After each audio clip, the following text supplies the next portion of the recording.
Bill Schneider, Your Excellency Cynthia Schneider, honored guests, friends of the John Adams Institute, ladies and gentlemen, good evening. I'm happy to welcome all of you here tonight.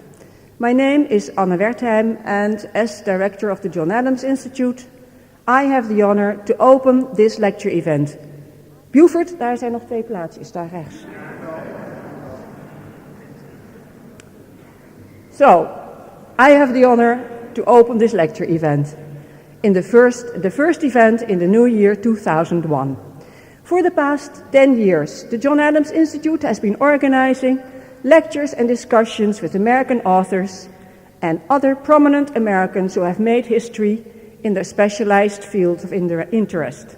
Our lecture program has featured internationally renowned names such as Saul Bellow, Susan Sontag, John Irving, and Annie Proulx, as well as economist John Kenneth Galbraith, former Federal Reserve Chairman Paul Volcker, and Supreme Court Justice Ruth Ginsburg. Our program is growing more popular every year due, for a large part, to the generous support of our contributors, friends and sponsors, and to the hard work of our volunteers. Tonight, I would especially like to thank the American Studies program at Leiden University, the American Embassy, and especially the American Ambassador for making this event possible, as well as Mace Pearson. Every now and then, for a change of pace, the John Adams Institute wanders a bit from our usual program of lectures and readings. On 4 February, for example, next month, we will be cooperating with the Andy Warhol Foundation and Gallery Green in Pittsburgh to bring American new genre artists and installations to the West Indies House. If you would like to find out more about the John Adams Institute, please sign up for our mailing list. Bill Schneider, we are very honored that you have traveled so far to be with us tonight. At certain moments, it looked as if you wouldn't be able to make it to our country due to the complications around the presidential elections. We count ourselves very lucky that you are here. Tonight's lecture will be broadcast on the internet, and the recorded video will also be visible during the next couple of weeks on the John Adams Institute website. I would like to thank KPN for coordinating it all, and the cybercast is often used for educational purposes. Ladies and gentlemen, Leonard Ornstein, journalist and senior political editor of the Dutch weekly Vrij Nederland, will hold an introduction, after which Mr. Schneider will speak for about 40 minutes, followed by a discussion between Mr. Schneider and Mr. Ornstein. The floor will also be open for questions from the audience. There are microphones in the aisles, and please keep your questions short and clear and try to avoid making personal statements. The evening will end at approximately 9:30. The American Ambassador, Cynthia Schneider, has kindly agreed to close the evening. Thank you, enjoy yourself, and Leonard, may I please ask you to take the floor. Where is Leonard? Ah, kijk eens.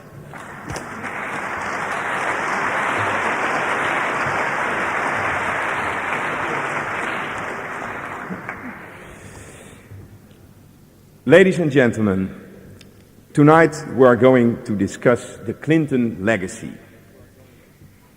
11 days and William Jefferson Clinton isn't president of the United States anymore. Bill Clinton has been called the bright sun and the bleak moon of American politics.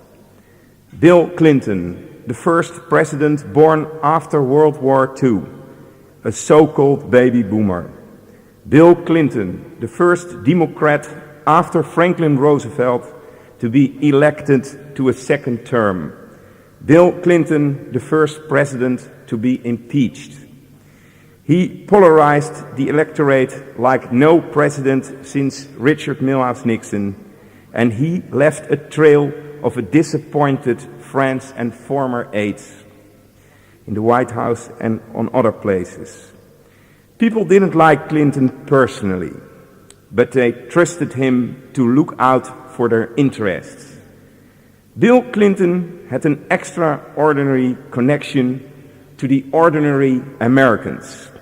Like Ronald Reagan, he found a way to be connected to the American people.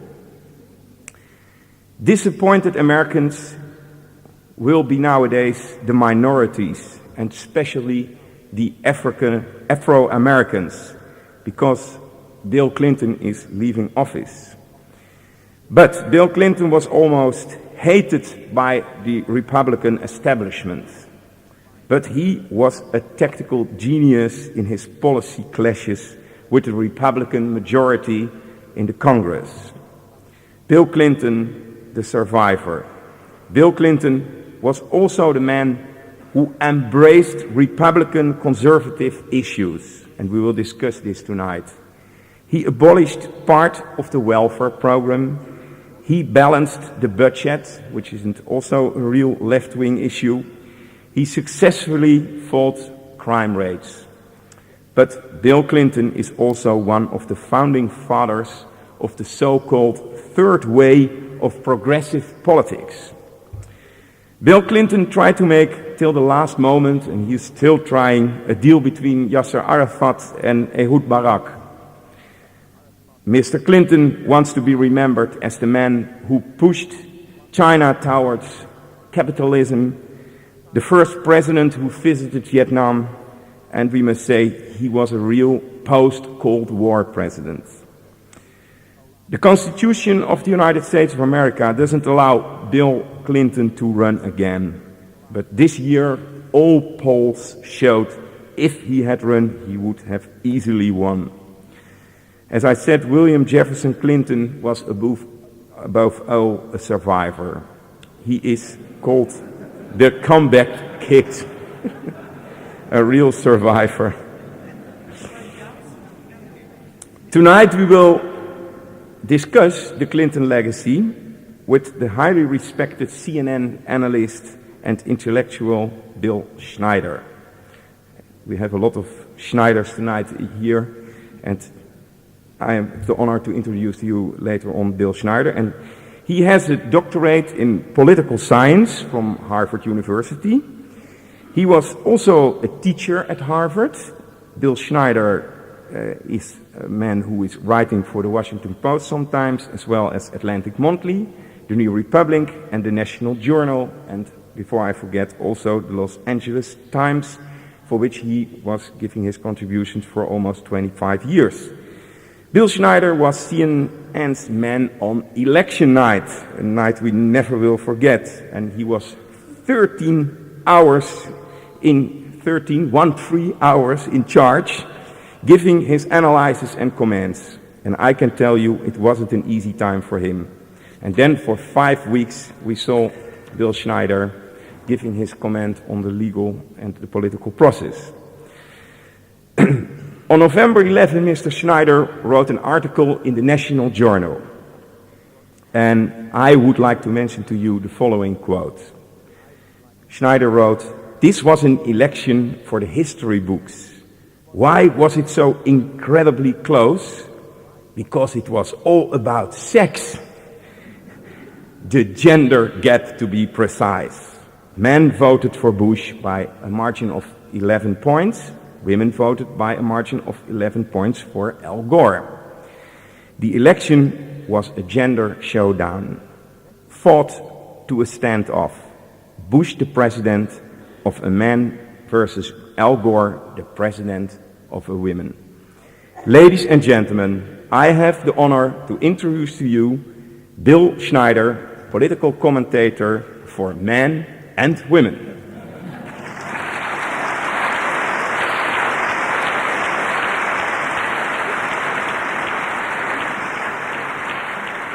Thanks very much. It's a great pleasure to be here. I want to thank the John Adams Institute for kindly inviting me, the ambassador who's been, she and her husband have been our gracious hosts here in the Netherlands, and of course the group which made it entirely possible for me to be with you this evening, the United States Supreme Court.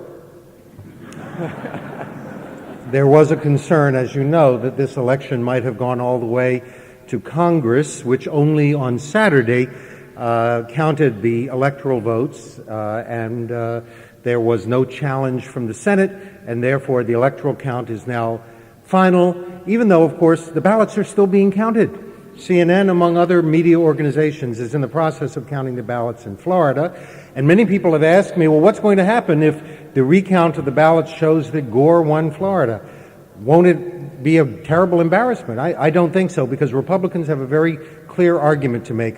Who do you think counted the ballots? The media. The media is the Democratic Party. Who can possibly believe them? And a lot of Americans will agree with that. It was quite an experience covering this election, one of the most interesting, difficult to cover, exciting campaigns I've ever dealt with, in part because I remember when I was at the Republican convention in Philadelphia in July, one of my, I think it was a stroke of good fortune or misfortune, one way or the other, I was constantly confused with the nominee for vice president. That's Dick Cheney, a very handsome man. We share the same hairstylist. And I was chased up and down the corridors in Philadelphia by people asking for my autograph. So I'm sure that if Mr. Cheney needs a stand-in at any point in the administration, I will be happy to do that. I remember once when Ronald Reagan was president, I shared the same name not only with the ambassador, who as far as we know is no relation, but also there was a Bill Schneider who served in the National Security Council of the Reagan administration. And I recall many years ago, I was once telephoned by the White House switchboard, Mr. Schneider, and I said yes. They said, can you come to a meeting of the National Security Council, an emergency meeting this morning at 10 a.m.? And I said, yes. And I got ready to go, and about 20 minutes later, the phone rang, and the White House said, we think we made a mistake. So I look forward to more National Security Council meetings on behalf of Vice President Dick Cheney.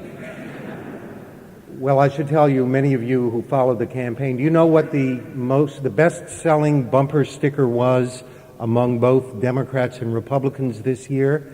It was the one that said, "Run, Hillary, run." Democrats bought it and they put it on their rear bumper. Republicans put it on their front bumper.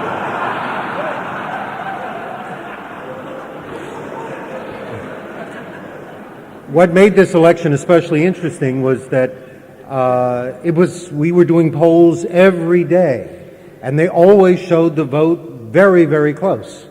And of course, I was taken aside by the executives at CNN, and they would say, we know publicly it's too close to call, you can't say who's going to win. You know, for months, I remember at the beginning of the year, I said, I think this is going to be the first election in decades, really since 1968, in which the night before the election, we're not going to know who's going to win. And I predicted that all year. While the executives would take me aside and they say, well, privately, off the record, just tell me, who do you think is going to win? And I said, insistently, I don't know. And I pointed out afterwards, I was right. We didn't know. We didn't know for 5 weeks after the election, all of which made it particularly interesting. I should point out my particular credential for talking about the subject of the Clinton legacy, which is that I saved Bill Clinton. I mentioned that once to the president, and he thought about it, and he said, I know exactly what you mean. Let me explain to you how this happened.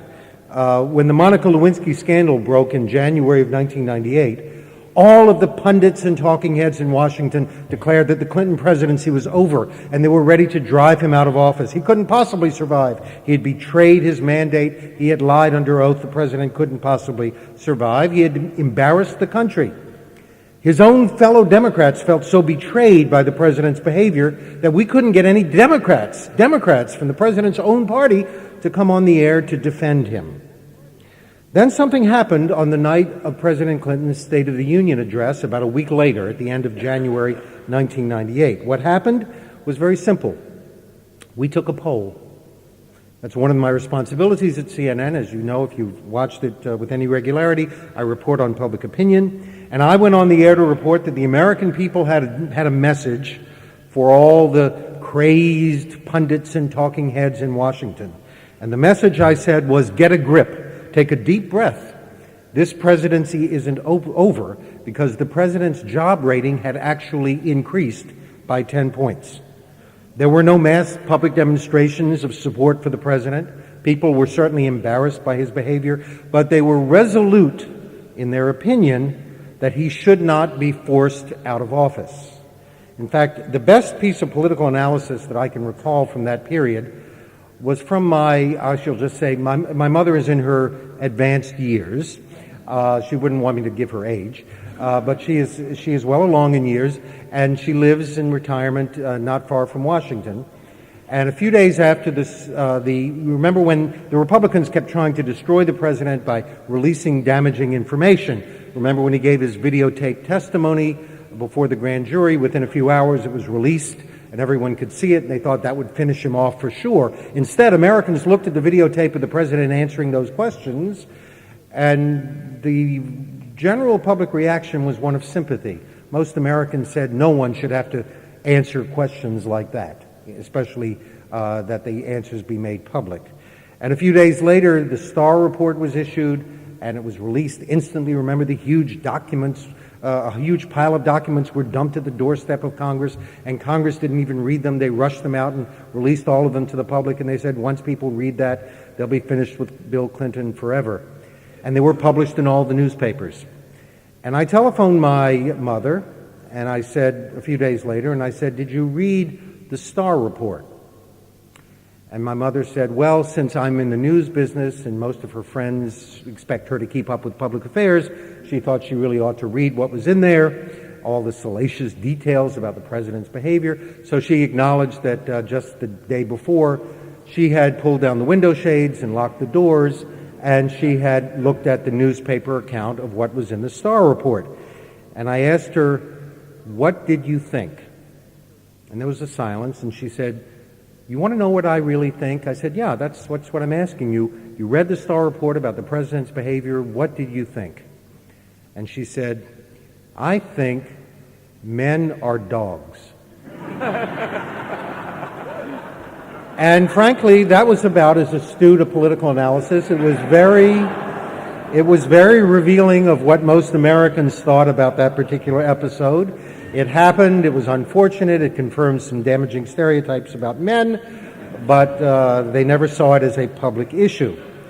And of course, once the public opinion polls came out, conventional wisdom shifted 180 degrees. Of course the president will survive, the talking head said. People still have confidence in his ability to do the job.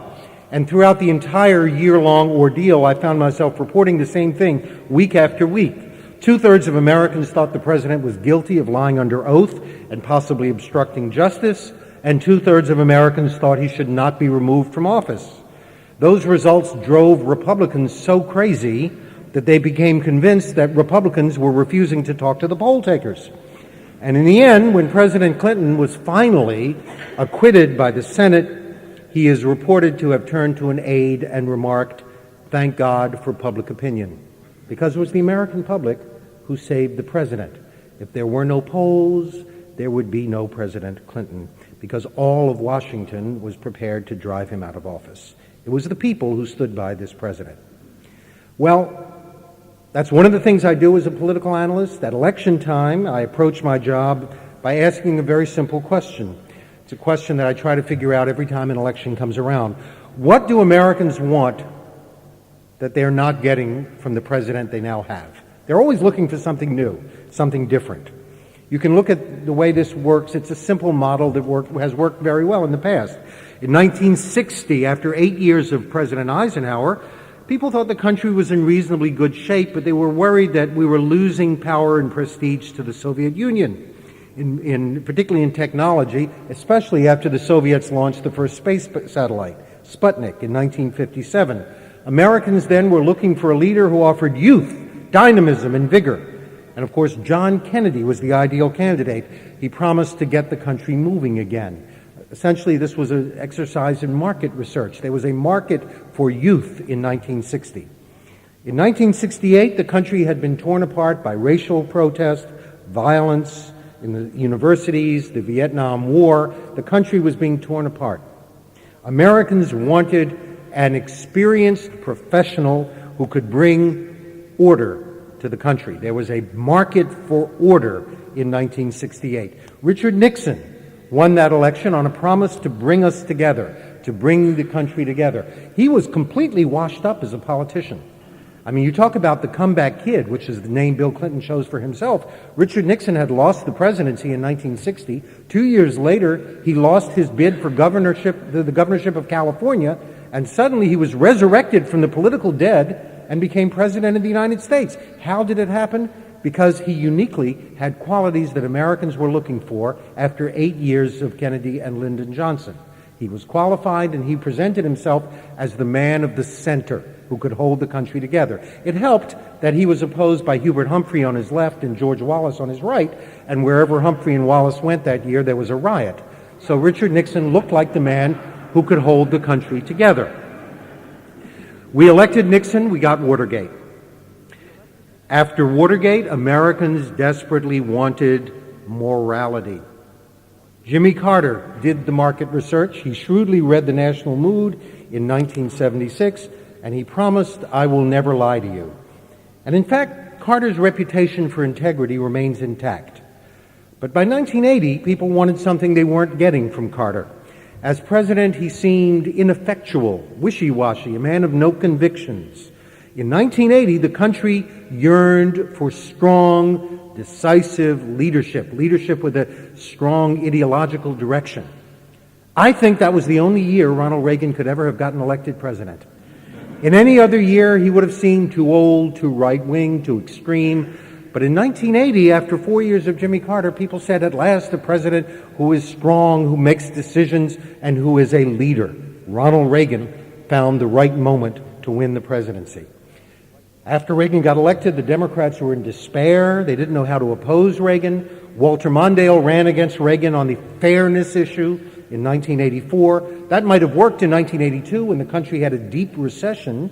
You know, when the economy is bad, middle-class people say the system isn't fair. Something's wrong with the country, and they want it fixed. But when the economy is good, fairness doesn't work as an issue, because most middle-class Americans are doing well, their friends are doing well, and if there are people out there who aren't doing well, it's not because the system isn't fair, it's because there must be something wrong with them. So the fairness issue just didn't work in 1984 when it was morning in America. It was hard to convince Americans the system wasn't fair. In 1988, Michael Dukakis ran on competence. He told the Democratic Convention that year, you may remember, this election isn't about ideology, it's about competence. That might have been a good theme if he were running against Ronald Reagan, because by then people knew Ronald Reagan was a president who wasn't exactly a policy expert and didn't seem to know what was going on in the White House basement. But the fact is, Dukakis was running against Vice President George Bush, who had held almost every top job in Washington. Bush's competence in 1988 was not an issue. But by 1992, Bush was in deep trouble. The problem wasn't his competence. He had won the Gulf War. He stood astride the world like a colossus. Bush's problem was that he lacked empathy in the deep recession of the early 1990s. He seemed unable to understand what ordinary Americans were going through in that recession. He appeared famously out of touch. You may remember his apparent lack of familiarity with a supermarket scanner. Empathy was Bill Clinton's specialty. He felt our pain in a year when many Americans were feeling pain. And he still has that ability that Leonard talked about a minute ago to connect with people. Audiences feel that he's speaking to them personally. He can hold an audience in the palm of his hand in a way that President Bush was totally unable to do. Americans were aware that Bill Clinton had a weakness. The weakness was character. What was the first thing Americans ever learned about Bill Clinton as a candidate? Before the New Hampshire primary, January 1992, they heard from a woman named Jennifer Flowers, who raised questions about Bill Clinton's character. And just a few weeks later, still before the New Hampshire primary, the news came out about the letter he had written to the draft board, which led a number of Americans to be convinced that he might have been a draft dodger during the Vietnam War. They would have destroyed any other candidate. But Bill Clinton, again, as Leonard correctly pointed out a minute ago, Bill Clinton has an amazing survival instinct. I once wrote an article after he was acquitted by the Senate, Clinton's 9 lives, how many times he had escaped political death, starting with the fact that when he first was governor of Arkansas for 2 years, he lost his bid for re-election and then found a way to come back 2 years later. That would have finished off any other politician. or his famous nominating speech in 1988 for Michael Dukakis that went on for so long he was virtually booed by the Democratic audience. He came back from that disaster, and he came back from the disaster of Jennifer Flowers and the draft letter, and ultimately, of course, from being the second president ever to be impeached in American history. As early as 1992, our polling showed that voters had serious doubts about Bill Clinton's honesty and integrity. They took a gamble that Clinton was smart enough and politically talented enough to get the job done, which meant turn the economy around, without creating a constitutional crisis. What I'm suggesting is Americans voted for Clinton with their eyes wide open and their fingers crossed, that he could do the job, and that the character problems that they were aware of would not bring him down. In 1996, the gamble appeared to pay off. Bob Dole tried to run on the character issue. Remember Dole's slogan 4 years ago? A better man for a better America. And by solid majorities, Americans believed Bob Dole was a better man than Bill Clinton. But it didn't work because Clinton's character had not created a problem, and because it was before the impeachment episode, and because the economy had turned around. He was doing his job. Well, I suppose if you want to take that model seriously for the year 2000, a cynic might argue, well, if Americans want what they're not getting from the president, what is it that they're getting from Clinton? Clinton is very smart and well-informed. So perhaps they may want a president. Well, I'll leave that up to you. That would be the cynical interpretation. I will offer an alternative. What voters were looking for in 2000 became clear when I analyzed what was really the biggest story of the campaign. The candidate who caught the public's imagination in 2000 wasn't George Bush, and it wasn't Al Gore. It was a gentleman named John McCain. He became a public sensation in the New Hampshire primary. What drove the McCain phenomenon? He's still the most popular politician in America, whose popularity, whose support cuts right across party lines. What drove it? A very simple thing. McCain was the un-Clinton.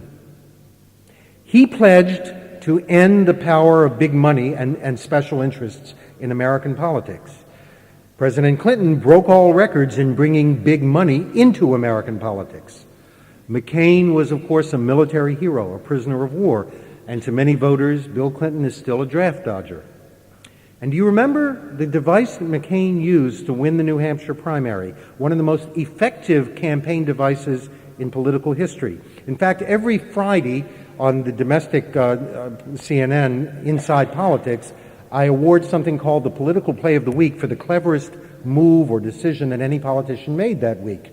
Well, the week that John McCain, last February, won the New Hampshire primary, I awarded the Political Play of the Week to his bus.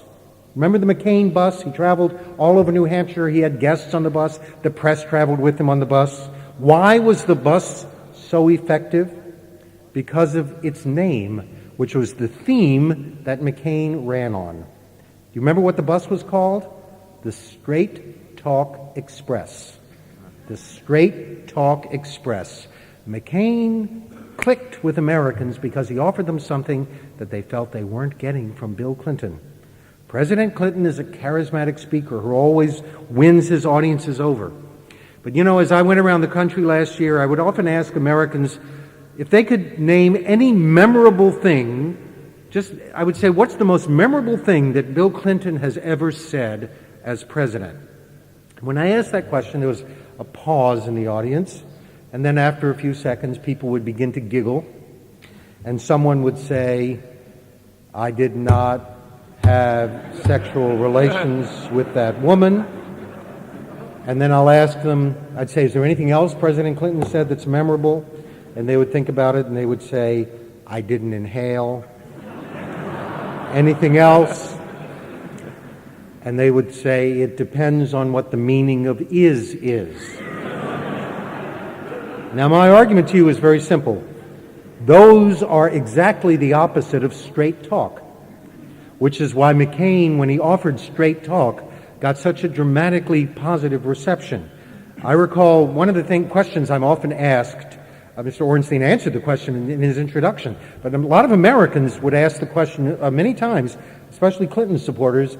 They would say, is it possible for Bill Clinton to wait out the next 4 years, let someone else be president, and then run for president again? They know he couldn't run in 2000, but they wonder, can he run again in 2004 or later to be president again?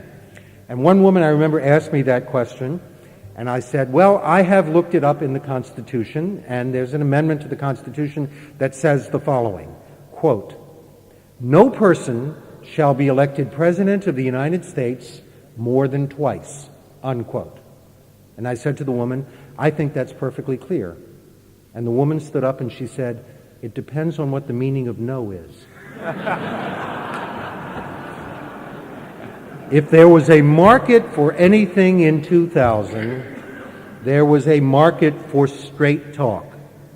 And that's one reason why I think Americans were not entirely satisfied with the choice between Al Gore and George Bush. Al Gore is not famous as a straight talker. Remember, no controlling legal authority. In many ways, he resembled Bill Clinton, a creature totally driven by politics. And George Bush, of course, is someone who can't exactly talk straight. In fact, the press, as you know, is greatly looking forward to the Bush administration. Everyone has a collection of Bushisms. My favorite was when, after he went to Bob Jones University, you remember the very controversial appearance in South Carolina, he had to explain what he was doing at a place like that, and he stood up before an audience. I was there actually covering that event, and he said, I have always opposed bigotry throughout my career. And I remember we turned to each other and wondered, when he said bigotry, does he mean bigamy or bigotry? But sometimes, I must say, I give President-elect Bush some credit. Sometimes he says things that in a certain way make sense. My favorite was when he made the statement once in California. He said, quote, internet millionaires have become rich beyond their means. And I said, you know, I agree with that. I don't know what it means, but I agree with that. Well, the fact is, the election was close. Americans were not entirely satisfied with either candidate. They would have loved John McCain. He couldn't get the nomination because he threatened the power of conservatives to control the Republican Party, and they just weren't going to give up control of the Republican Party without a fight. So it was an election really where Americans could have gone either way. They went back and forth throughout the campaign. In the end, as was pointed out earlier, what determined the election really was a gender gap. Bush won men by a very clear margin. A landslide for Bush among men, a landslide for Gore among women. What drove that particular phenomenon? Well, in a way, each candidate was offering a different paradigm, a different model of governance. I think Gore's theme, which he hit at the Democratic Convention very effectively, was the safety net. That's a term invented by Ronald Reagan. The safety net. He said that he would protect the safety net for people who felt vulnerable and threatened in the marketplace, and women have only begun to achieve economic independence in the United States and in most countries in the last 20 or 25 years. So they looked to government for protection, and that's what Gore talked about. Bush offered a somewhat different model, which resonated with men. He talked about risk-taking and competition as a model that should be brought into government, a more entrepreneurial version of government. He talked about allowing workers to invest their money privately instead of being forced to put all their money into the public Social Security pension fund, that there should be some private competition. He talked about private schools being allowed to compete with public schools for students whose schools are failing through the voucher system. He talked about allowing private medical insurance to compete with Medicare for covering the health needs of the elderly. Private-public competition. It's a model that appeals to men. Men like risk-taking. They like competition. They like choice. Have you ever seen a man with a remote control in front of a television set? They like having a multiplicity of choices. So that you had two models which really meant different things for men and women. Women often feel threatened by a candidate who promises risk-taking and competition, and the safety net, of course, is a greater concern to women. So that it really came down to a very clear gender gap, one of the biggest we've ever had. Bush tried to present himself as a different kind of conservative, a compassionate conservative. The whole Republican convention, I covered it, and I thought it was the least political convention I had ever covered. It was like a Las Vegas review, which had all these acts and all these minorities and all these speeches trying to downplay ideology. It was an effort to show a different face of the Republican Party. And Bush's compassionate conservatism, I thought in many ways he is a skillful politician, because the way he would do it, the way it would come across, I thought was very effective. Bush's approach to conservatives was interesting. Basically, what he said to his fellow conservatives was, I endorse your positions on abortion, on gay rights, on affirmative action. I endorse your positions, and I embrace your adversaries. He would oppose a hate crimes bill, but welcome gays to support his campaign. He would oppose affirmative action and end it in the University of Texas system, but he would welcome supporters of affirmative action like Colin Powell to support his campaign. He would oppose abortion rights, but welcome supporters like Christie Whitman, the governor of New Jersey, and Tom Ridge of Pennsylvania, and other abortion rights supporters to endorse his campaign, to participate in the Republican Party, to appear before the Republican convention. I endorse your positions and I embrace your adversaries. That's the face of compassionate conservatism. At least he's listening to the other side, even if it's not always clear that he's acting upon what they're saying. The most interesting thing, I think, he constantly says, judge me by what is in my heart, which always seems strange to me as a journalist, because I think to myself, I don't know what's in his heart. I know what's on his record. It's very hard to judge a politician by what's in his heart. But it comes across very effectively to most Americans who see the new president as someone who is compassionate and at least open to people who disagree with him. He's not harsh and judgmental the way many other conservatives have been in the past. They tried to create a new image of the Republican Party. It's a reverse of the 1990s. In the 1990s, the Republican Party had three definitive events which damaged it severely. Do you remember the Houston convention that renominated George Bush? The convention with all the Pat Buchanans and Pat Robertsons speaking and all those very harsh, negative speeches and cultural wars. Well, the message of the Republicans last year was no Newts, no Pats. It was a different face of the Republican Party. What they tried to do was recover an earlier version of the conservative message, Reagan's version. Reagan was optimistic, expansive, tolerant, and inclusive, though he was always a hardline conservative.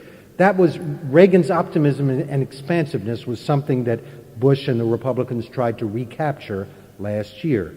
I think the second defining event was the Gingrich Revolution after 1994, which harmed the Republican Party, even though for Republicans it was a great triumph. They regained control of the House of Representatives for the first time in 40 years, but they got the wrong message. They continued on a path that was divisive and confrontational, culminating in the shutdown of the federal government, and the angry white men who put the Republicans in charge of Congress turned their anger on the Republican Congress eventually.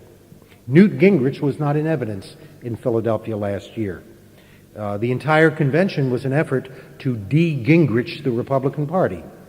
And the third damaging event, of course, was impeachment, which struck Americans as very harsh and severe. They thought Clinton might be guilty, but the political death penalty was not warranted, and he should not be removed from office. He was saved by the simple fact that this was about sex. Sex is a private matter, and it didn't necessarily affect his public performance, and Americans were never prepared to see the president driven out of office. I've often said that there are two great oxymorons in American politics, two combinations of qualities that appear to be inconsistent. For instance, one oxymoron that's difficult for Republicans to put together, but they do occasionally, is to find a nice conservative. Conservatives are not supposed to be nice people. They're supposed to be people like Newt Gingrich and Bob Dole and Phil Gramm, tough, Pat Buchanan, harsh, nasty. They want to start a war. They want to throw old people out in the snow. When they find a nice conservative, Republicans win. That was Ronald Reagan. And that is also George Bush. And then one of the things they found with George Bush was that combination of qualities. Democrats have a problem as well. They have to find an oxymoronic combination. What Democrats have to come up with is a tough liberal. That's also rare. Liberals are supposed to be people like George McGovern, who got pushed around by his own choice of vice president, and 1,000% behind Tom Eagleton, or Walter Mondale, who seemed to get pushed around by all the special interests, or Michael Dukakis, who got beaten up by the wimp. Liberals are not supposed to be tough guys. Kennedyism means tough liberalism. That's why Democrats for decades longed for another Kennedy to come and lead their party, because it was that combination of liberal values and toughness that Democrats yearned for. When Kennedy was president, they always knew that if you defied him, Bobby would get you. If you defied Lyndon Johnson, you'd probably wake up the next morning missing an important body part. Tough liberal is a rare combination, and when Democrats find it, they win. Well, in part, that was Bill Clinton's genius in office. He came into his own only after a disastrous first 2 years when he overreached his mandate, and he had to deal subsequently with the Republican Congress. And he managed to really define himself mostly in opposition to the Republican Congress. He did a very clever thing, a remarkable act of political dexterity, something that no other politician could possibly have done. What he did was to steal the Republican Congress's issues and stand up to them at the same time. He took all their issues, free trade, welfare reform, tax cuts, a balanced budget, and when the Congress would pass, say, a balanced budget bill, President Clinton would veto it. And his message was always, I'm for a balanced budget, but not the way they want to do it. It's too harsh. I'm for welfare reform, but I'm going to veto their welfare reform bill because it goes too far. And again, he would veto what they passed because he said, I'm for a kinder, gentler version of what the harsh, mean Congress has passed. I'm for that, but not that much. And it enabled him to preempt the Congress's popular positions while standing up to them at the same time and proving that he was a tough guy, a tough liberal. And it made Bill Clinton's reputation. He was never so successful as in adversity. So in the end, Republicans last year had to de-Gingrich their party in Philadelphia. The Democrats had a similar task in Los Angeles at their convention last August.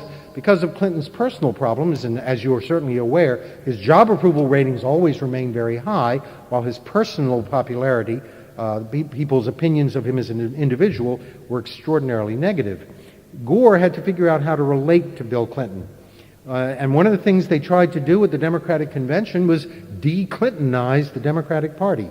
You remember that there was a representative in Congress who wanted to hold a party at the Playboy Mansion in Los Angeles, and the Democrats went crazy. You can't do that. My God, the image of the Democratic Party having a reception at the Playboy Mansion, that's a Clintonian image. We can't have that. And they eventually stopped the party. Well, in a way, that was what Gore was trying to do when he named Joe Lieberman his running mate. Lieberman was Clinton's harshest personal critic in the Democratic Party, and by choosing Lieberman, which was a very shrewd choice, Gore was essentially de-Clintonizing his campaign. Now, in any election, one of two themes always works. Either people feel we've never had it so good, or they feel it's time for a change. What was unusual about last year's election is that both were true. Overwhelming majority of Americans said, we've never had it so good, this is the best economy of our lifetime, but overwhelming majorities also said it was time for a change. They thought the country needed a change of leadership, but not a change of direction. And that's why the result was so excruciatingly close. First, we had the election in which issue differences were muted and voters could have gone either way. Then we had the post-election ordeal when the country seemed torn apart. The stakes escalated. Millions of voters suddenly had a desperate interest in making sure the wrong man didn't get elected. And what had been a casual preference for many turned overnight into a life and death struggle. So I want to conclude with a simple question. How divided really is America at the end of the Clinton era? The country certainly looks divided. Al Gore won the nationwide popular vote by 0.5%. The closest outcome since 1960.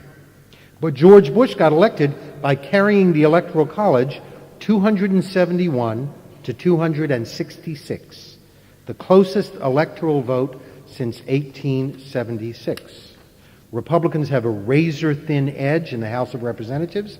The Senate is dead even. You can't get any closer than that. Even in the states, the parties are closely balanced. 16 states have Republican-controlled legislatures.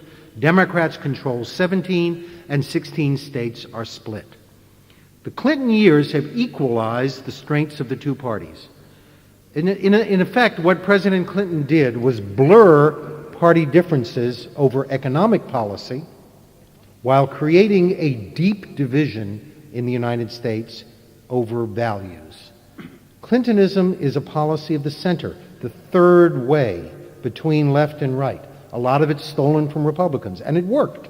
It brought the country peace, prosperity, declining crime rates, and declining welfare rolls. On Election Day, nearly two-thirds of Americans thought the country was headed in the right direction. Then why didn't Al Gore get two-thirds of the vote? All the experts with their fancy models predicted Gore would win in a landslide. The economy was doing great. President Clinton had a high job approval rating.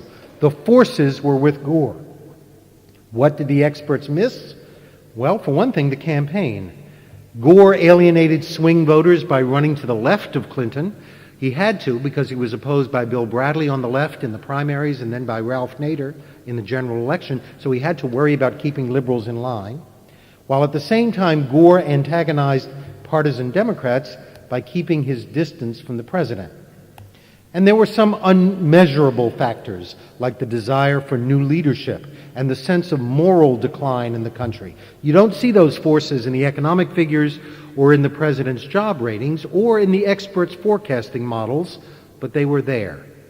Almost two-thirds of the voters on Election Day said the moral condition of the United States was seriously off on the wrong track. President Clinton created a new consensus on policy in the country, but not on values. And the value split in America is very profound. You can see it in the 2000 election map.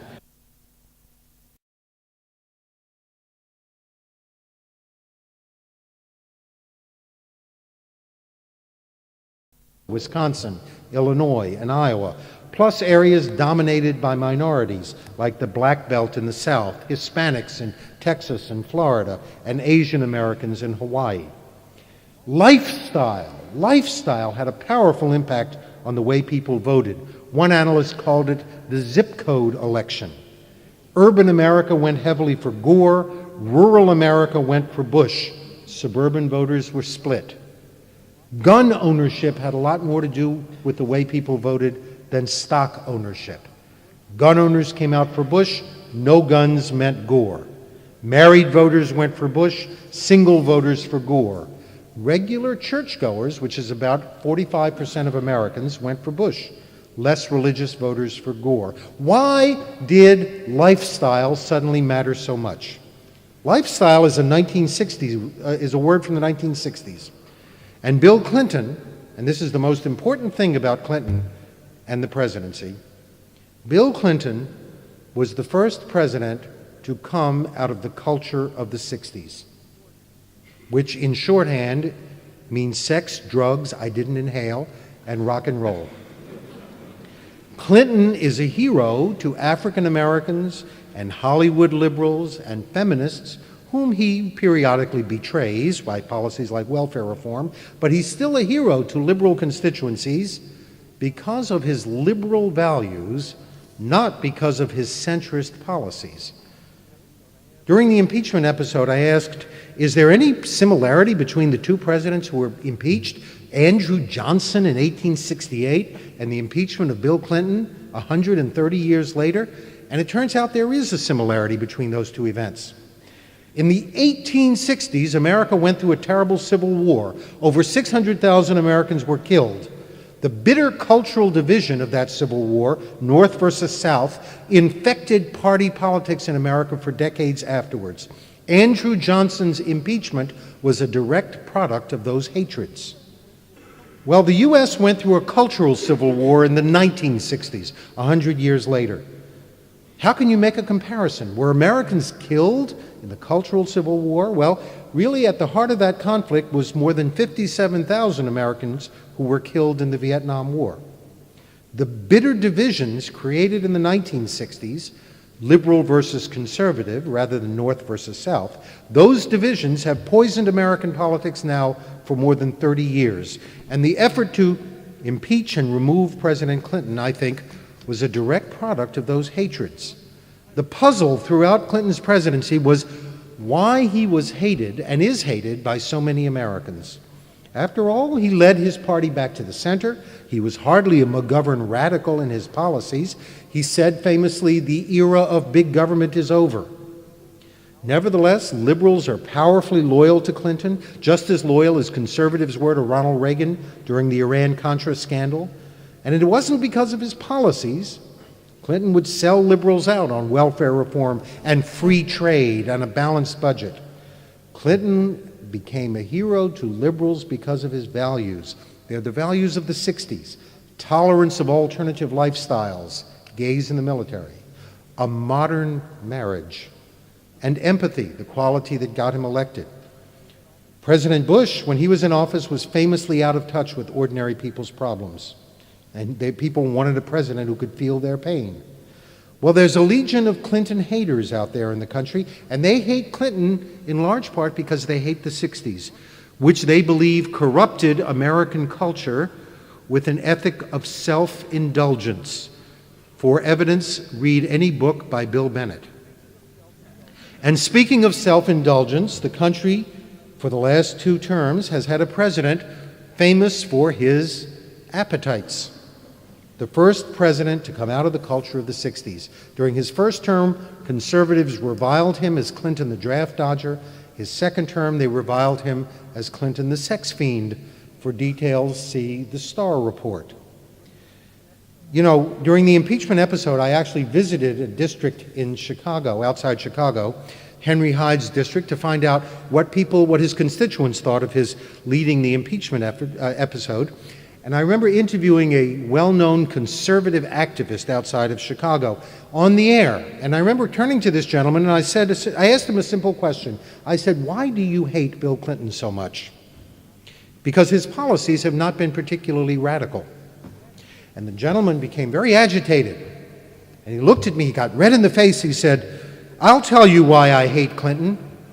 I hate him because he's a womanizing, Elvis-loving, non-inhaling, truth-shading, war-protesting, draft-dodging, abortion-protecting, gay-promoting, gun-hating baby boomer. That's why I hate him." It's the values, stupid. That's what's going on. Well, you know, we know which side won the Civil War of the 1860s, but it's never been entirely clear which side won the Cultural War of the 1960s, because during the Reagan era, traditional values seemed to triumph. But after the impeachment episode, conservatives were ready to declare defeat. They said they had lost the country. The country was incontrovertibly corrupted by the values of the 60s, and the evidence was they were willing to forgive President Clinton. Impeachment and Florida were the latest skirmishes in the nation's 30-year-old cultural war. The election campaign was a contest over policy, and it actually brought Americans together. Elect either candidate and you'd get Social Security reform in some version, campaign finance reform, tax cuts, some form of prescription drug coverage, and a stronger federal role in education. It was only in the details, the size of the safety net versus the amount of competition. The post-election campaign was much more polarized. Bush appeared smug and arrogant as his campaign talked about victory rallies and transition teams. Gore looked like a man who would do anything to get elected as he talked about ballot technicalities and legal challenges. Suddenly, it was all about race and abortion rights, issues that did not surface during the regular campaign, and party lines began to harden. Well, what Bush is trying to do is hold the Republican base on social issues, John Ashcroft for Attorney General, while expanding his party's economic appeal. The same thing Ronald Reagan did in the 1980s. And many people have noticed that Bush's economic program is simply a revisited version of Reaganomics, more military spending and big tax cuts. But it's the same thing Bill Clinton did for the Democrats in the 1990s. Clinton made the Democrats more competitive on economic issues while he kept the faith on social issues. Clinton made the Democrats competitive in the suburbs, for instance, which are now where most Americans live. California and New Jersey are suburban states that used to be Republican, but they're coastal states, and those coastal voters don't like the ties between the Republicans and the religious right. Clinton made it safe for tax-sensitive suburban voters to vote Democratic. But by bringing the Democrats to the center and making the Democratic Party safe in the suburbs, he got economic liberals like Bill Bradley and Ralph Nader to denounce Clintonism as a sellout. At the same time, Clinton reduced the Democrats' appeal in culturally conservative areas of the country, like Tennessee and Arkansas and West Virginia, all states Gore should have won, states that are economically populist but culturally conservative. Talk to a liberal and they'll give you a simple analysis of the 2000 election. Gore lost because he kept his distance from Bill Clinton. But I think the truth is Gore lost because he couldn't keep his distance from Bill Clinton. Gore could not have done much better than he did with liberals and minorities. He carried California and Illinois by 12 points, New York by 25. Black turnout was up in most of the country, up 50% in Florida, and it went over 90% for Al Gore, mostly out of loyalty to Bill Clinton. The gender gap, as you've heard, was bigger than it's ever been, men going for Bush by over 11 points. And that was Gore's problem. Try as he did to keep his distance from Clinton by naming Lieberman to the ticket, for instance, Gore was always Clinton's man. And voters who hated Bill Clinton came out strongly against Al Gore, which is why the heartland of the country was colored solidly red as Republican territory. So the conclusion is very straightforward. Consensus on policy, divided on values. That's America at the beginning of the new century and the new millennium. Thank you very much.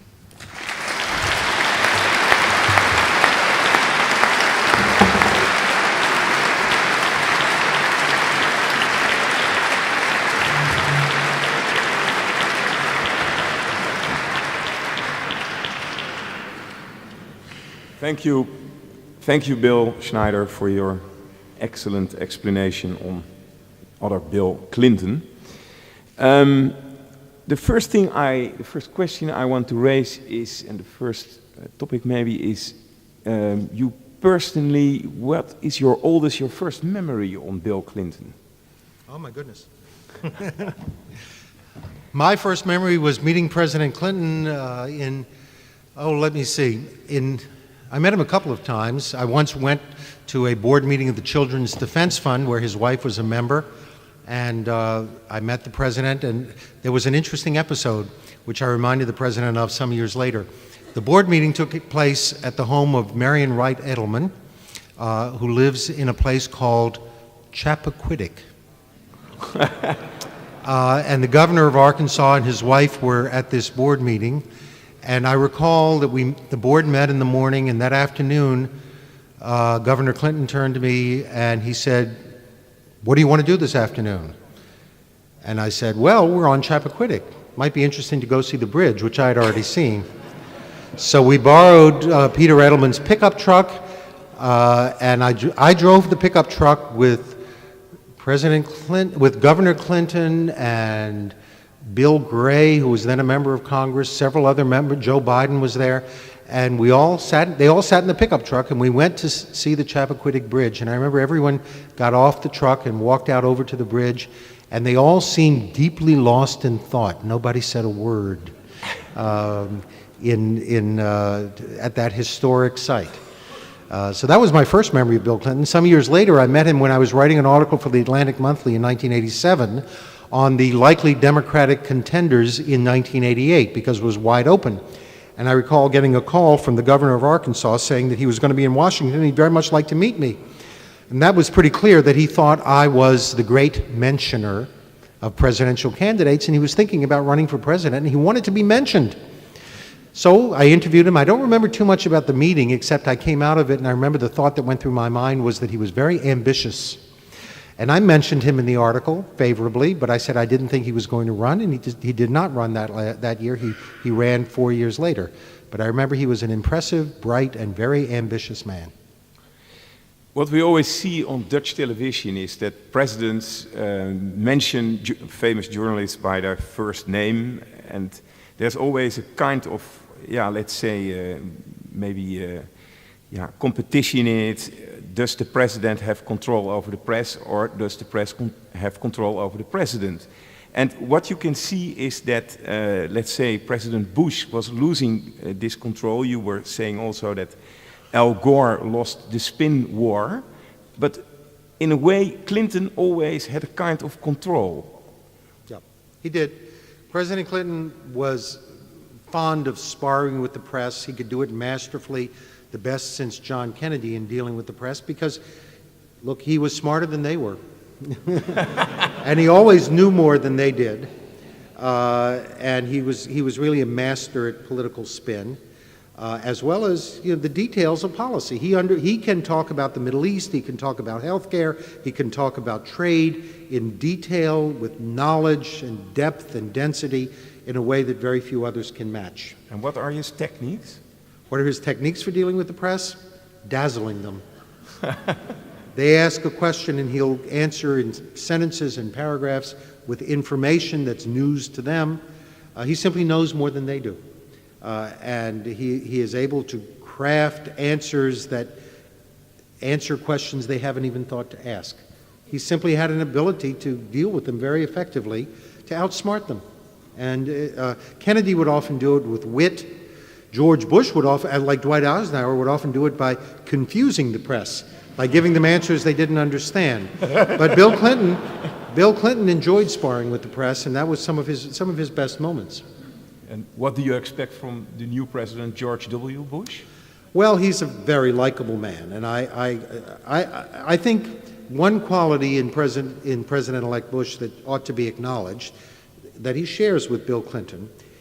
Many Americans ask me, as I have covered politics for decades now, what is the one quality that's most important to look for in a president, in a candidate? And I would argue that the single quality that I look for in a candidate is psychological security.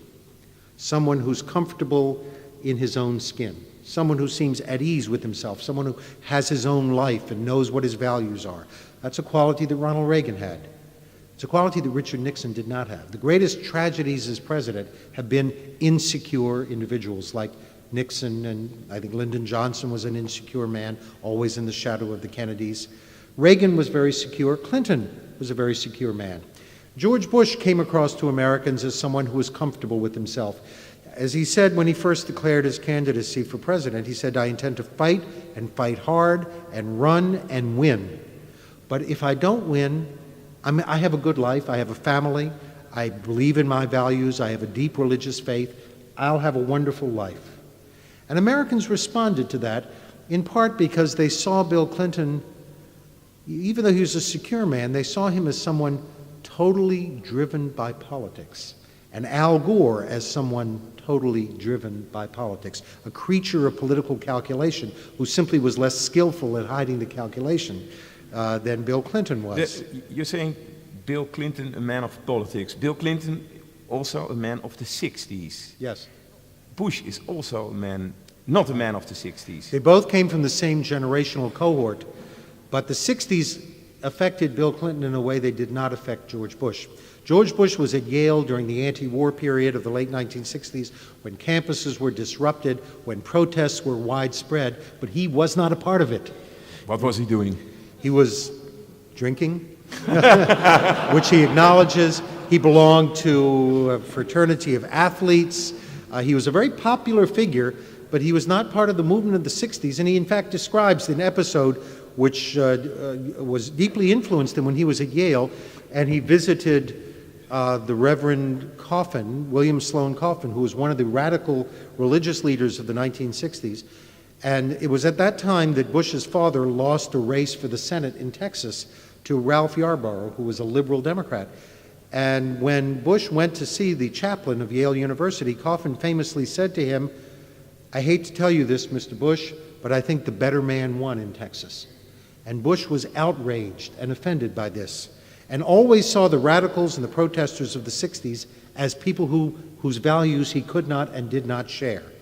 So while perhaps some of his behavior, one might say, some of the problems that he had in his wild and irresponsible past that he refers to might have been influenced by the 60s. I mean, we won't talk about whether or not he ever used drugs.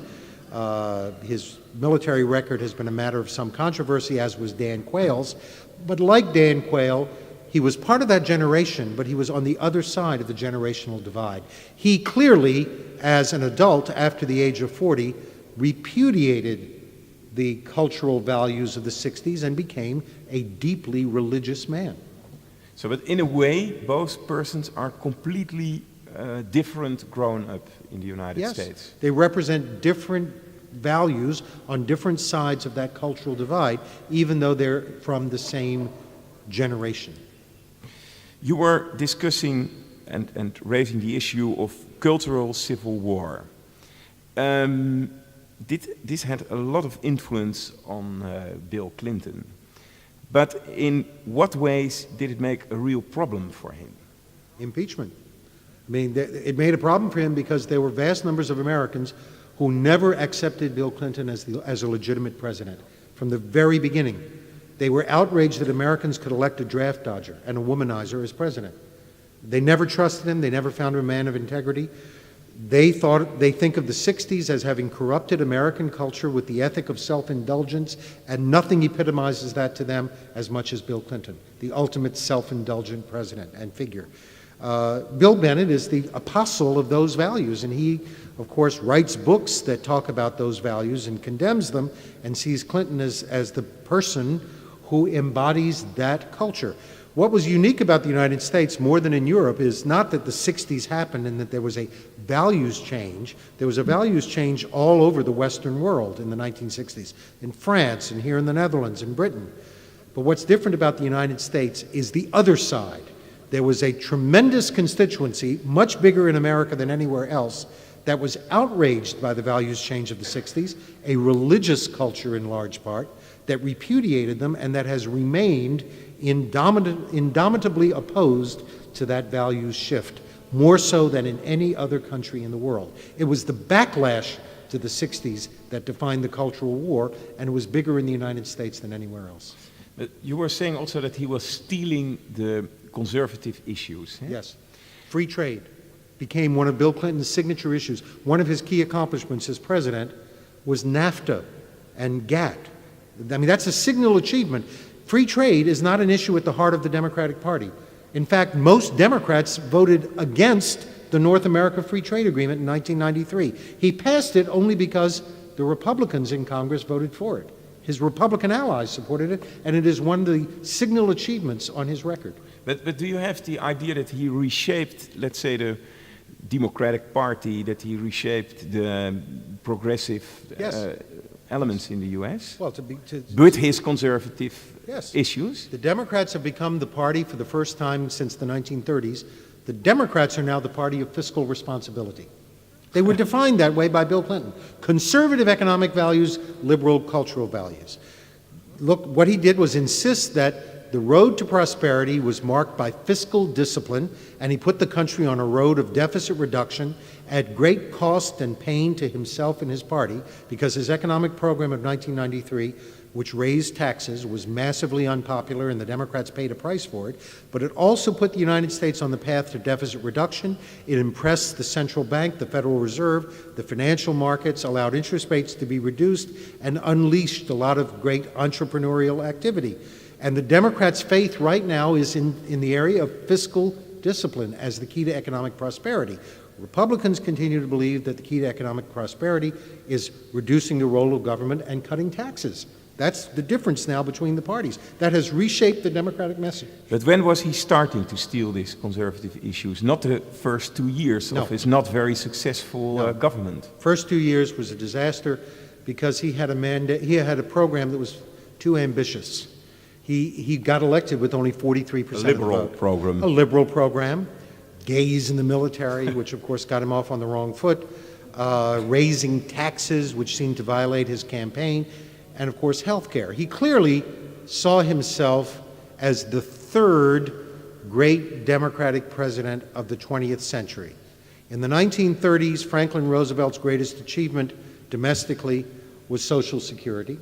In the 1960s, Lyndon Johnson's greatest achievement was Medicare, and Bill Clinton intended in the 1990s to define his legacy by his greatest achievement, which was universal health care for all Americans. That was his ambition, and I'm afraid his ambition overrode his normally very good political instincts and made his first 2 years a catastrophe. I remember after 2 years he also asked Mr. Gergen to help him. That was a brilliant move. It was. He would reach across party lines, not just steal Republican issues, he would steal Republicans and see if they could help him in his administration. But in the end, what helped him more than anything else was the Republican Congress, and defining himself in opposition to that Congress was his greatest act of political dexterity in a way I just described. His tactical genius. He's a great tactical genius. He's a genius at two things: political tactics. And one of the things that Americans can't imagine is how he can possibly live now without politics, because he is totally driven by politics. It's unimaginable that he can stay away from politics and become a sort of non-political figure. The other thing that he was very skillful at doing was understanding how ordinary Americans think and feel. He had a grasp of what ordinary Americans were thinking. Sometimes it betrayed him. That is, he didn't understand it in his first 2 years when he promoted health care reform because his ambitions overrode his understanding. But eventually he came to understand the defining condition of his administration, which was that Americans, after health care and after the Republican contract with America in 1996, the American public's message to Bill Clinton was, please, no more big agendas. No health care programs, no contracts with America. We're happy, the country is prosperous. And they made a deal with Bill Clinton. The American people said, you don't bother us and we won't bother you. You don't give us any big, new, ambitious programs, and we won't care too much about Jennifer Flowers and Paula Jones and Juanita Broderick and Kevin Willey and all these other affairs, yes, that we keep hearing about. And it worked, as long as the economy was prosperous. By the way, before I forget, do you expect that he will be a mayor of New York City, or will be the first man in the White House with Hillary? What will be his future? Nobody knows. How will he survive without politics? His yes, wife, of course, is a question. senator now, and that, of course, gives him an inroad into politics. Most people think that he would be the most successful political talk show host ever. Oh, wow. I can tell you that if he's available, we at CNN would love to have him. He is not going to fade away. He will be what we would call a kibitzer on the political scene, someone who will not fade into the background. I think for a decent interval, he will refrain from criticizing President Bush. But I think he will come into his own, and there's every expectation that his wife may eventually run for President of the United States, something that gives shudders to Republicans. The Clinton era is not over. And she is much more left-wing. Yeah, well, she defines herself also as a New Democrat, so you can't be too sure. I think she may be smarter than he is. She doesn't have his political talent, however. Aye.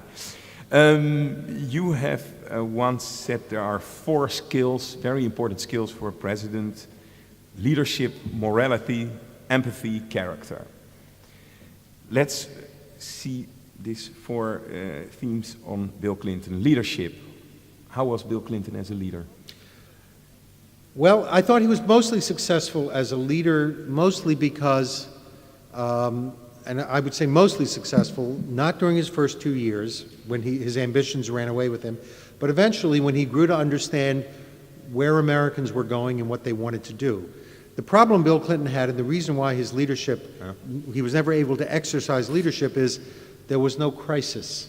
Great leadership comes out of a great crisis, whether it was a depression or a war for Roosevelt or a civil war for Lincoln, or the progressive crisis of the early 20th century for Theodore Roosevelt, when there was this great scandals about American institutions. You have to have a crisis. In fact, the great secret of American politics is we have a system in the United States that only really works at a time of crisis, because it was designed that way. It was designed by people 225 roughly years ago who didn't believe in government. They wanted to make it as difficult as possible for the United States to be governed. So therefore, they put in all these blockages that would make it impossible to get anything done during normal times. The only time America works is when there is a crisis and an overwhelming sense of public urgency. That's what Clinton was looking for. He pretended there was a crisis in health care when he first became president, and discovered very quickly that it wasn't a crisis, and that people didn't want to turn their health care over to the federal government. So his leadership was not as great as it could have been, because his great misfortune was not to be president at a time of national crisis. Okay, morality. Worse than No comment. Worse than Richard Nixon? Oh, I don't want to make a comparison. Richard Nixon violated the law in a way that Americans always thought was much more serious. The Watergate, he betrayed the public trust. And in the end, what saved Clinton was the fact that it was about sex, which most Americans consider to be a private matter and irrelevant to the public domain. Yes. Americans thought Clinton deserved some measure of public shaming, but in the end, the penalty was disproportionate to the crime. It wasn't a capital crime, and it did not deserve the political death penalty, and that was the only penalty available. They thought censure, a penalty that the Democrats promoted in Congress, censure, would have been suitable. He should have been censured by Congress, but the Republican Congress wouldn't allow him to be censured, because they said, no, the only penalty that's available under the Constitution is removal from office, and the public would never stand for that. Empathy was his big talent. That was his big talent. Understanding how Americans thought and felt. That was his greatest talent as president. Character? Character? Well, that was his weakness. That was what Bob Dole ran on and couldn't win because it hadn't become a crisis. In the end, Clinton did exactly what most Americans thought would happen. They knew what would happen when they elected him. Namely, he could get the job done, which he did, and they had doubts about his character, and those doubts were well-founded.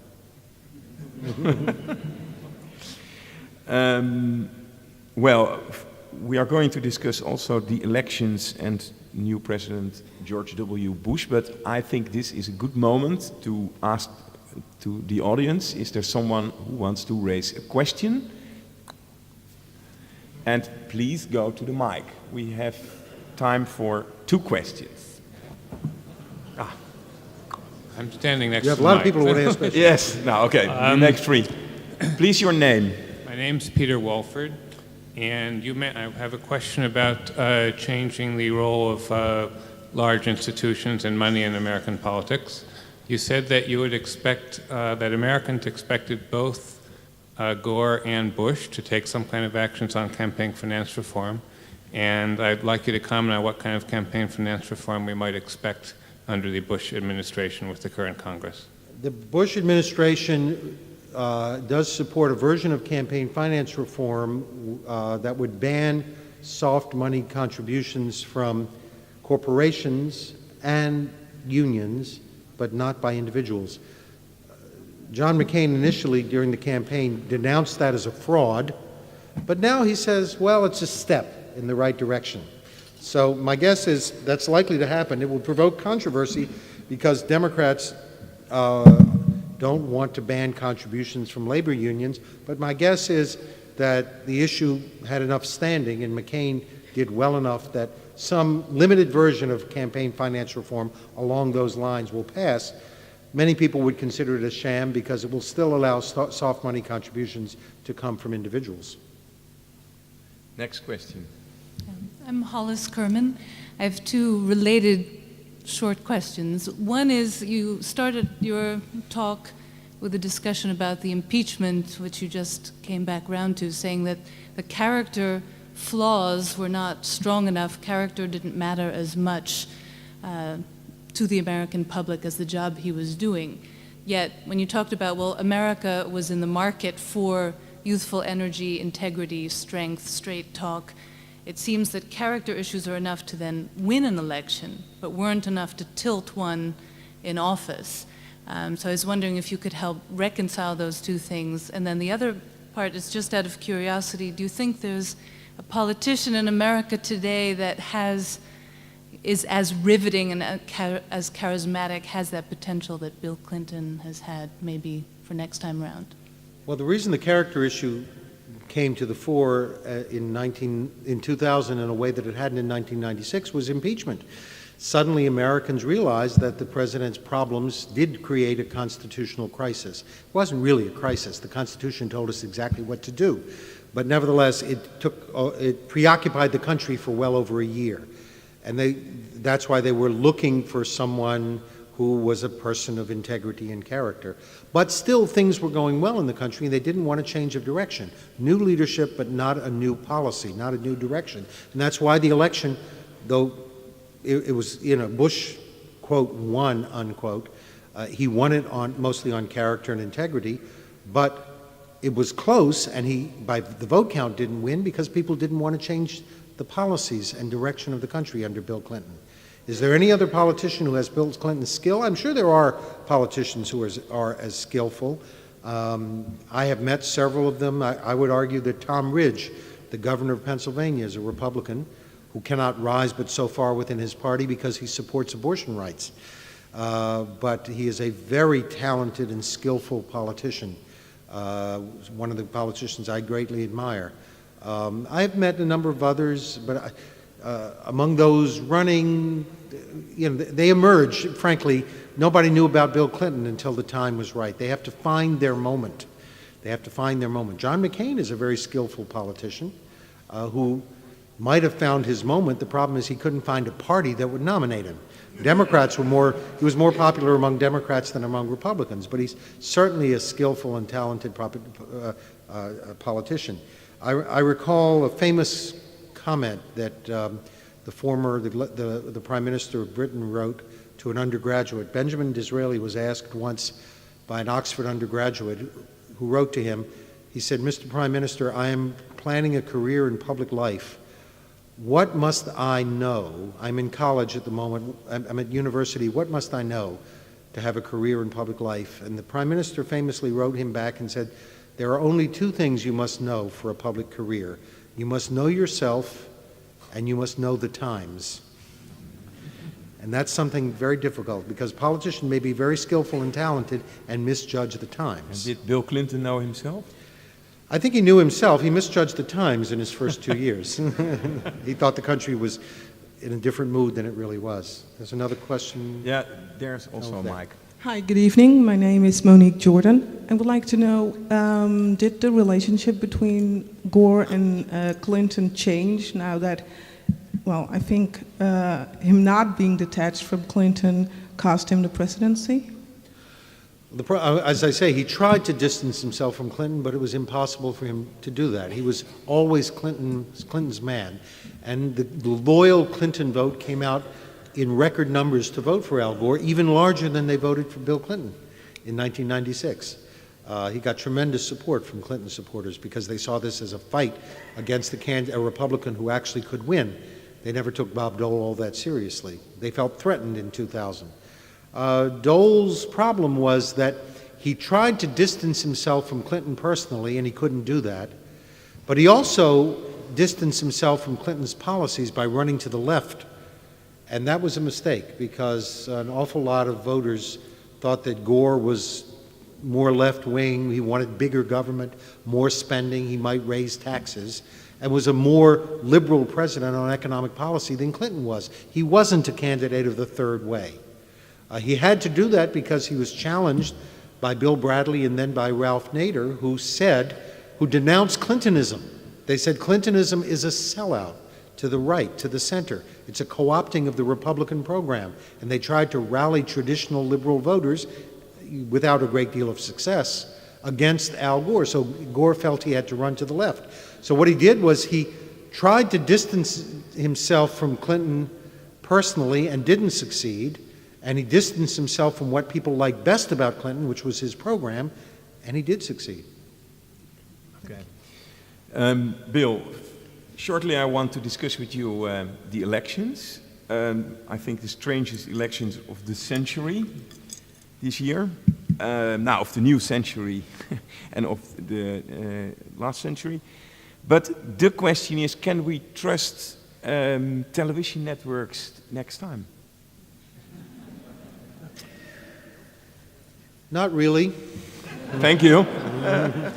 We call the races on election night as best we can with the information available. And I think there is a kind of overstatement of certainty, not particularly by CNN. I can think of some other networks that were even more... Of course not CNN.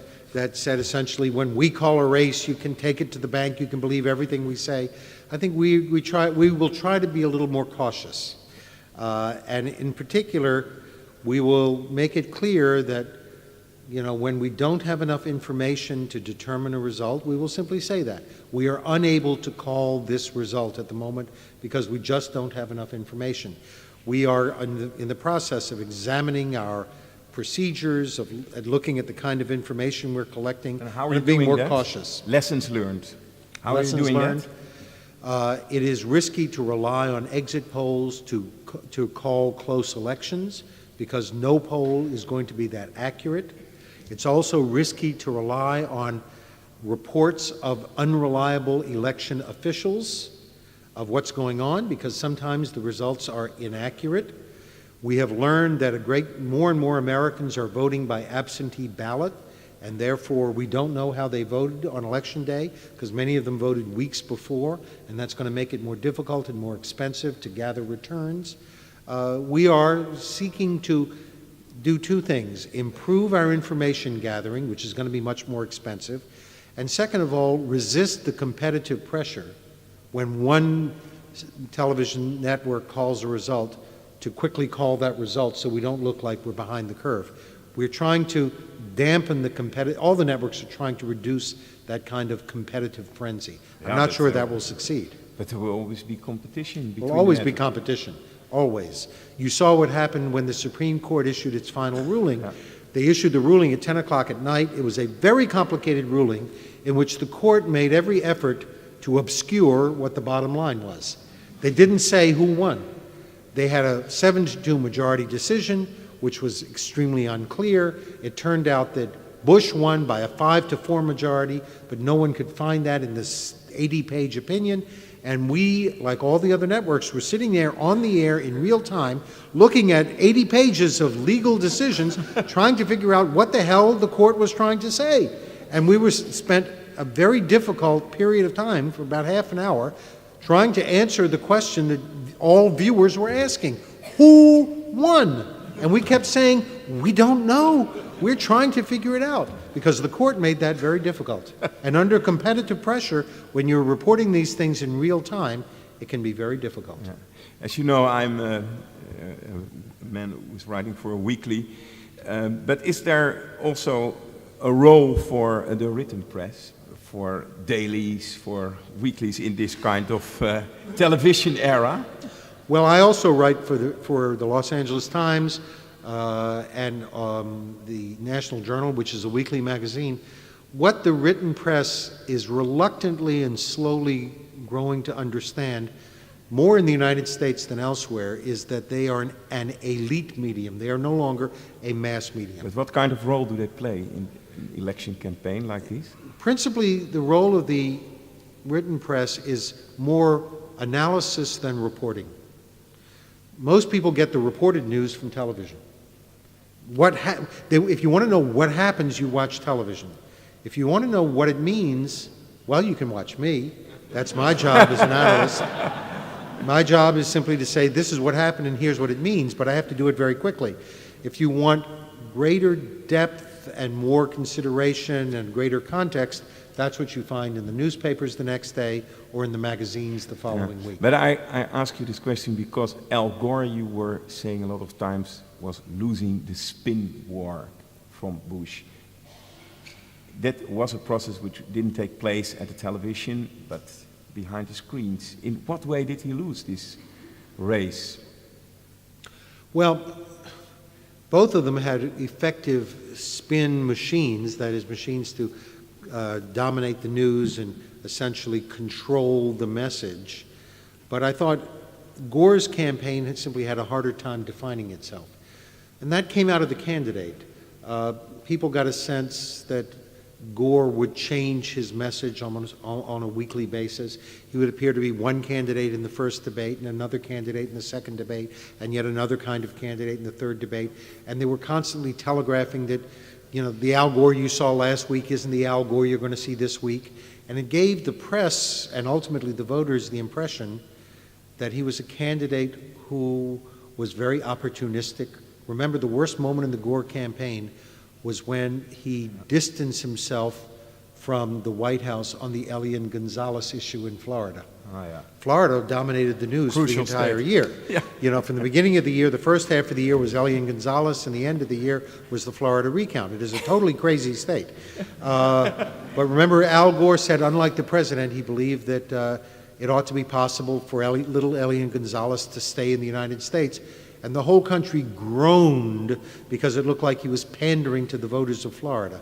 He simply was less skillful in dominating the news and creating his message. He created the impression repeatedly that he really didn't know who he was or what he wanted to say, whereas George Bush seemed to have a more secure sense of what he was trying to do. Came from the candidates. Let's go to George W. Bush, the new president-elect. In 10 days, he will be the real president. There is an expression, friends of Bill.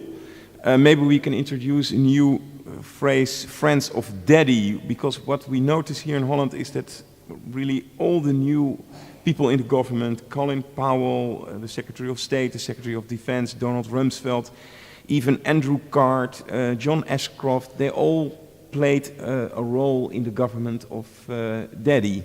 And now they are so important in the new government. Daddy, they played a role in the Ford administration 25 years ago. Dick Cheney was Gerald Ford's chief of staff. Donald Rumsfeld was Gerald Ford's defense minister. I mean, it's incredible. To many Americans, that's reassuring because, look, they have doubts about Bush. What does he know? What is his experience in the world? He very cleverly chose a cabinet to make up for his deficiencies. A cabinet with experience in government in Washington, a cabinet with a lot of policy experience on the ground. His Secretary of Education, which is the #1 issue, has run an urban school system successfully in Houston. He has a Secretary of Housing who ran a fast-growing county in Florida. They have a lot of on-the-ground policy experience. His vote came overwhelmingly or disproportionately from white men.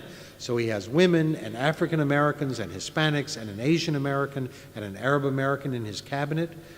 He has people with a diversity of backgrounds in the private sector, several chief executives, because most people thought that George Bush had, shall we say, a sheltered experience in the private sector. So the cabinet was very cleverly chosen. What you call, back to the future, retreads from his father and from Gerald Ford, Bush would call experience, something he lacks. Does he have any link to new generation, to new people of his own generation, maybe? Well, the generation that he comes from was divided, Not all of them shared in the culture of the 60s, which was an elite culture. And I think a lot of people do relate to George Bush, his religious values, his family life. It's a generation that in many ways has become more conservative with time. He speaks for those Americans who are deeply attached to traditional values, including religious Americans. America is the most religious industrial country in the world, and religion has become one of the defining differences between the two parties. The Republicans are a party of observant Catholics and fundamentalist Protestants and even Orthodox Jews, and the Democrats have become more and more a party of secular Americans. And that's a defining difference, and George Bush reflects that. What is George Bush, by the way, without Dick Cheney? Because I remember the day that Dick Cheney had a heart attack, Mr. Bush didn't know what to answer even to the press. Well, there is the popular image which was set by a New York Times columnist when Dick Cheney was initially selected. She called him the babysitter. Because frankly, one of Bush's problems is people knew two big things about Governor Bush. One was that he was intellectually limited. Intellectually limited. And I can assure you, I know him. He's not stupid. But his intellectual curiosity is not profound. And second, that he was able in his campaign to raise record amounts of money from major contributors. Well, to a lot of people, that meant that Bush looked like a front man for the big money boys. And Dick Cheney was there to keep an eye on him. And that's a problem he has had to deal with all along. Very shortly, I have to raise a few very short questions for the end of this big event. Will Bush restore moral values? No affairs with ladies, no alcohol? Yes or no? To the White House, yes. To the country, no. Will there be established a national missile defense? A limited, much smaller version than what the Republicans and Donald Rumsfeld and Bush would like. There'll be something, but I don't think it'll be anything terribly threatening or very destabilizing. It'll be limited. This evening was presented by the John Adams Institute. John Adams was the 2nd President of the United States. John Quincy Adams, the 6th President, also a father whose son became president. Is it an advantage or a disadvantage when your father was a president? Well, of course, John Quincy Adams was 24 years after his father was president that he became president. In his case, it was an advantage because, look, even though Americans disapprove of the idea of dynasties, they have a great many of them.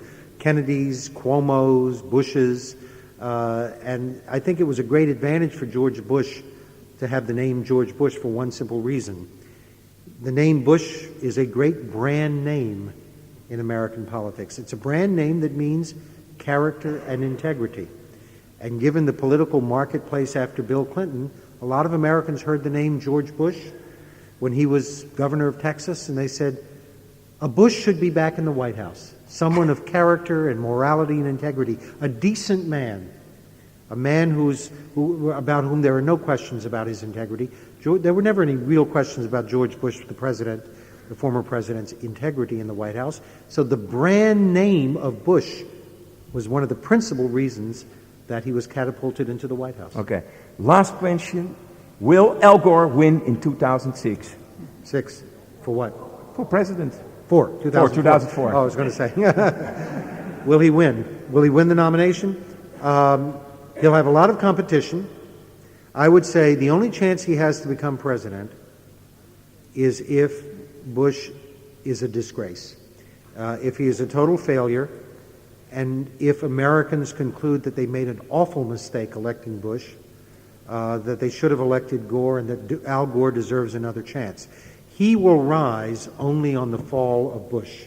But if Bush is even reasonably successful as president, I think Democrats will want something newer, something fresher, because, look, Al Gore was expected to win a landslide. He had all the advantages of Bill Clinton, as well as the burden of Bill Clinton. Okay. But if he couldn't win in a year when the economy was doing well and Clinton was very popular, it's hard to see how he could win in 2004. Yes or no?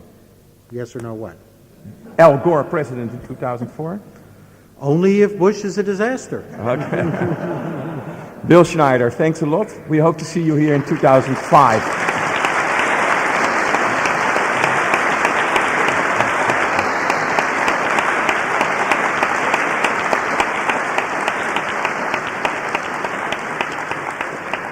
Finally, I would like to give the floor to another Schneider, the ambassador of the United States of America.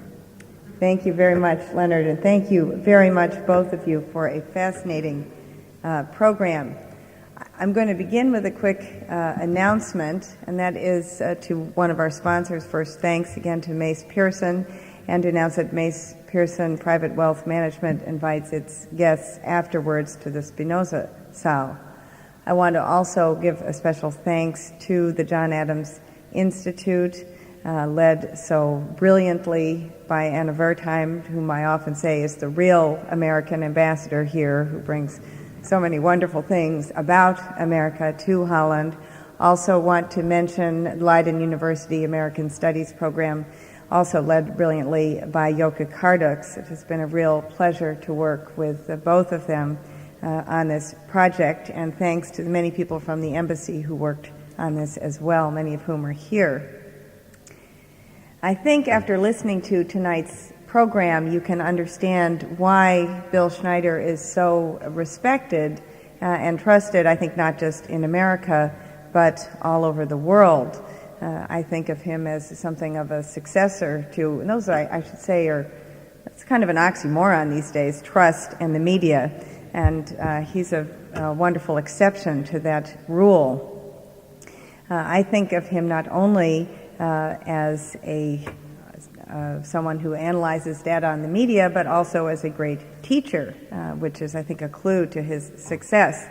Although we are not related, he did teach my husband, Tom Schneider, at Harvard, and he has a very illustrious group of students. In the same class with Tom were E.J. Dionne, whose articles you might have seen frequently in the Washington Post, also Doug Schoen, one of our most talented pollsters.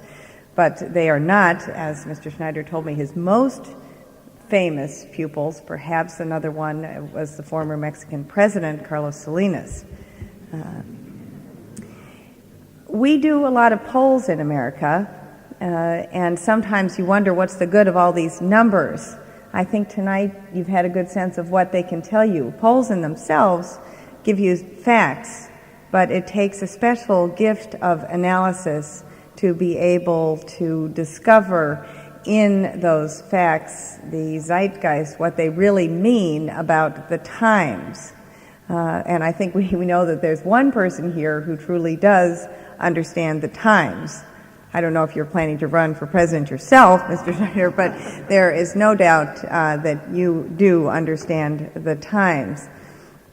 I heard a poll earlier on in the election cycle that really made me more than any other wonder what the result was going to be, and I totally agree with you. I always said I have no idea who is going to win. This year we could say that for many weeks after the election as well as before. But there was a poll that one of our most gifted pollsters told at an embassy program, Peter Hart. He told of a poll that he took where he asked voters the following question. He asked them, which candidate would you rather spend your commute with if you had a commute that involved long traffic jams? Well, the answer, you can probably guess the answer was George W. Bush. He asked them also, if you were on a television quiz program, which candidate would you like to have as your partner?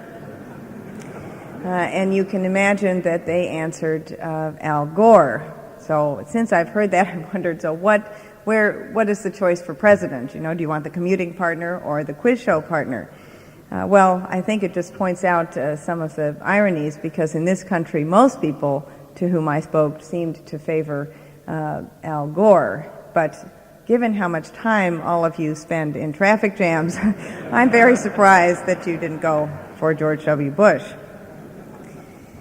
Now, Mr. Schneider talked about President Clinton's great gift at analyzing and speaking extemporaneously about a whole wealth of different subjects. I think, for myself, one of the great clues to the president's gift as a speaker is his gift as a listener. He is, our current president, an incredible listener.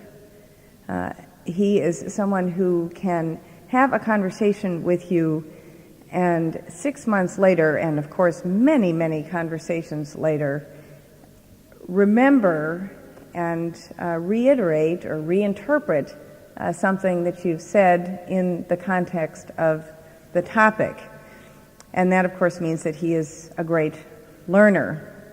And that's a quality, those are two qualities that I'm sure will survive long after he is no longer president.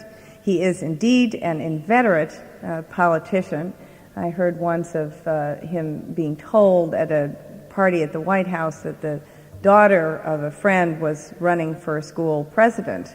Well, after the receiving line was finished and he could mill around the party, he went straight for this young woman, sat her down on a table with a pad of paper and said, okay, what's the competition? What is the strategy?